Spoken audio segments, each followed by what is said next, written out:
So hazardous materials, people work with them all the time, sometimes daily, sometimes just when they're released.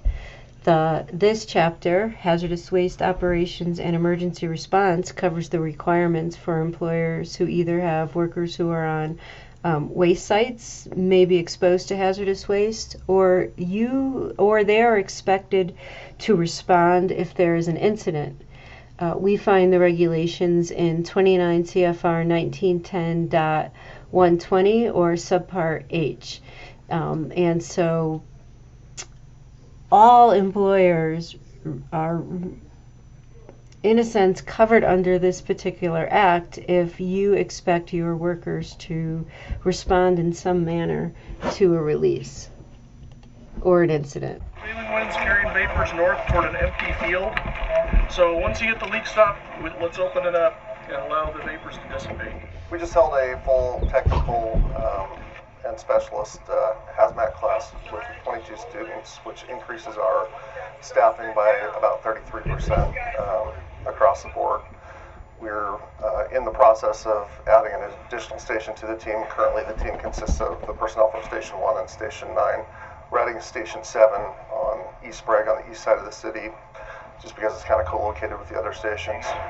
We're sending you with some visqueen, so if we need to contain a spill from the leaking drums, we can work on that. By having additional people on duty that are trained, it reduces our time necessary to actually make an entry to start the stabilization process of the incident. We currently have to have 11 people to make an entry. The staffing levels between Station 1 and Station 9 just weren't there, so we had to add that extra station in order for us to shorten that length of time to where we can make an entry. There's several different levels of hazmat training within the fire service. There's the awareness level, the operations level. That's what every firefighter gets, and that's required by state law, the operations level. So every firefighter in the city of Spokane, actually in the state of Washington, regardless if they're paid or volunteer, have to be an operations level person. That gives them the ability to recognize, identify, and take defensive measures where they're not actually entering a hazardous atmosphere. The technician and specialist level are well above that.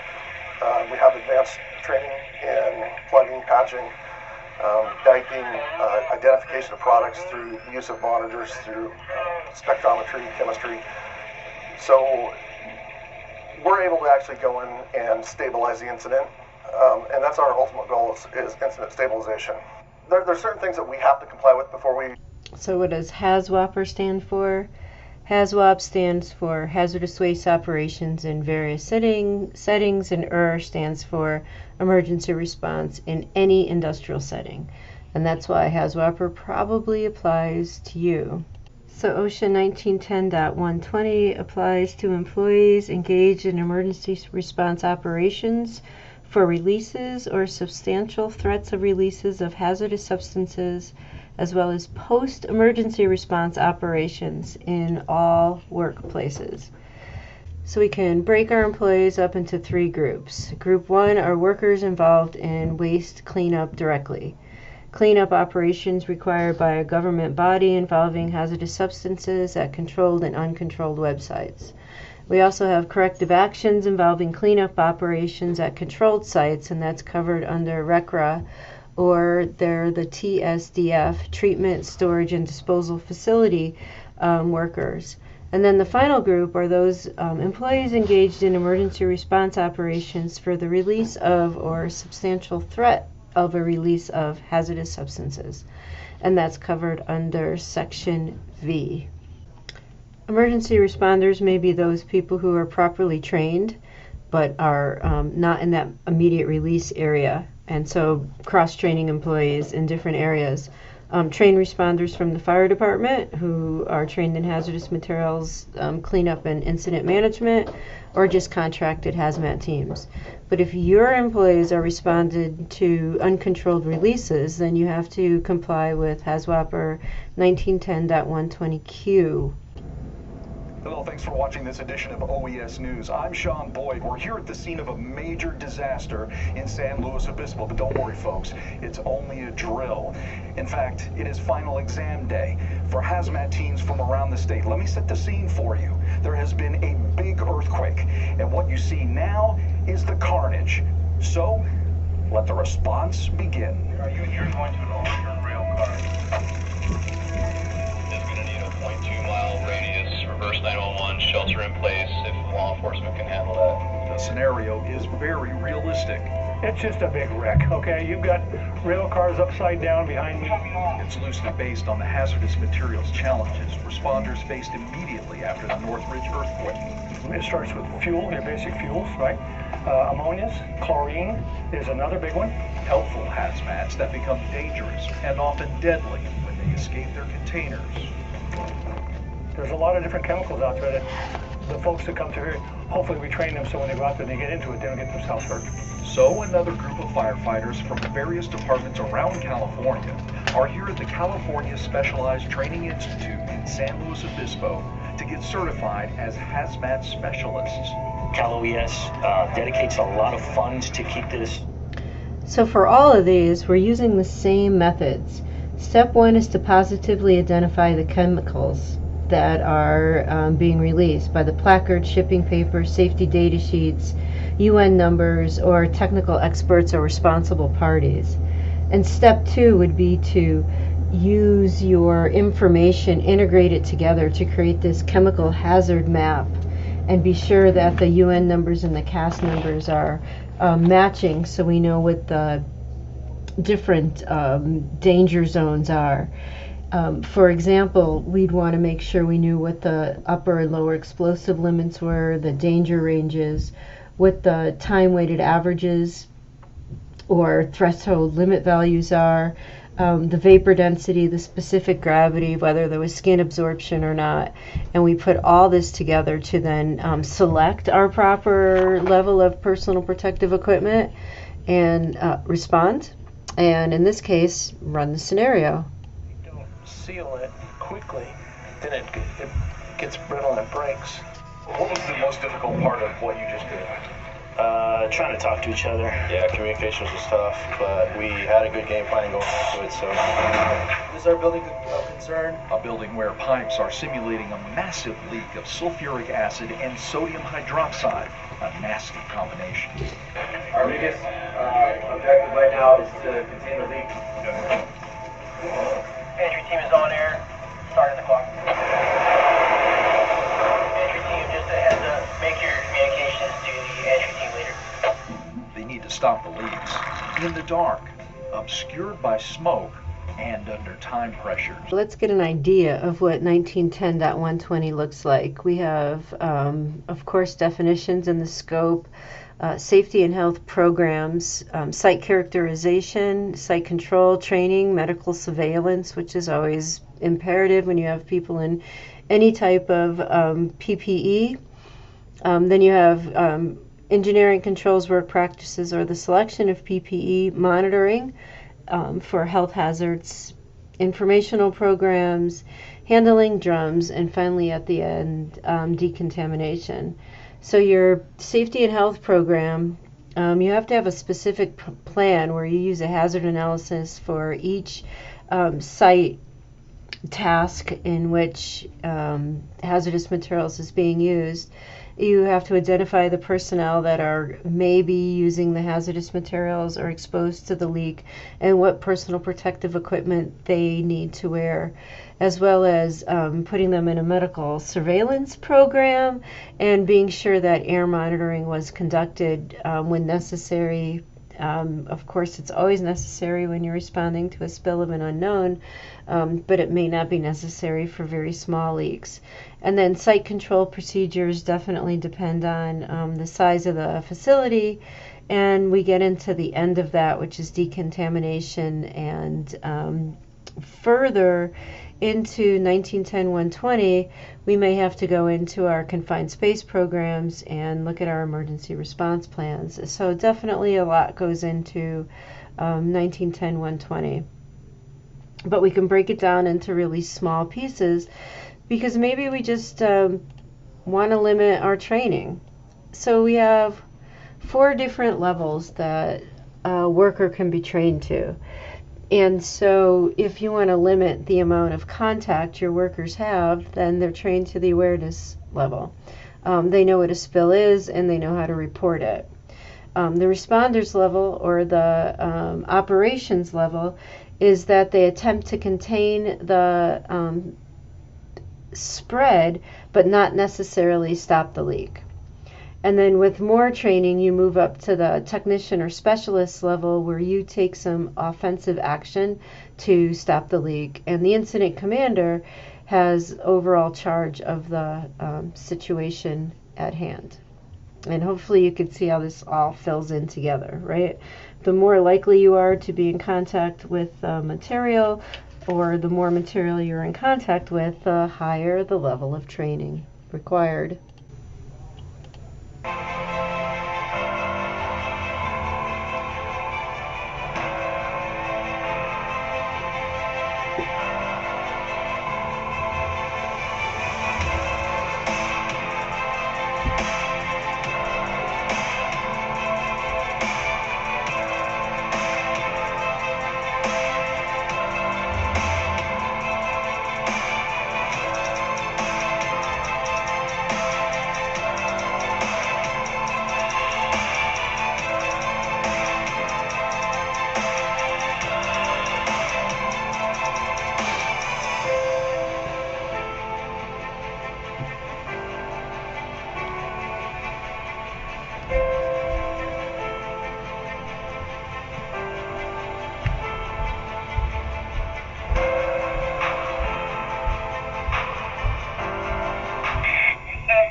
And right there you saw where they were using sampling tubes to detect the amount of material in the air, using Draeger tubes, which is a more of a gross look at how much material is there. It isn't as specific as using maybe a PID meter.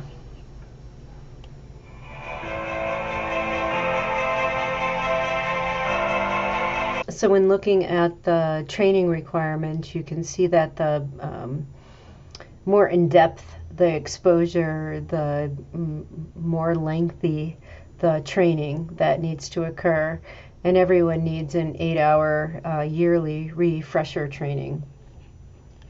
So the awareness level, really all your workers are trained to the awareness level. Basically, they need to understand what the material is, what the potential outcome can be once it leaves its container, identify that material through placards, NFPA identification marks, safety data sheets, call for help, and then, if possible, prevent access.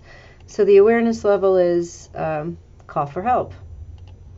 So the next level is the operations level, and so the operations level has everything that the awareness level has, except that they can use basic skills just like used with the GMBO model, and do a risk assessment. They're able to select the appropriate personal protective equipment given the amount of the contaminant in the air, and they can basically control or try to confine the material and then do decontamination.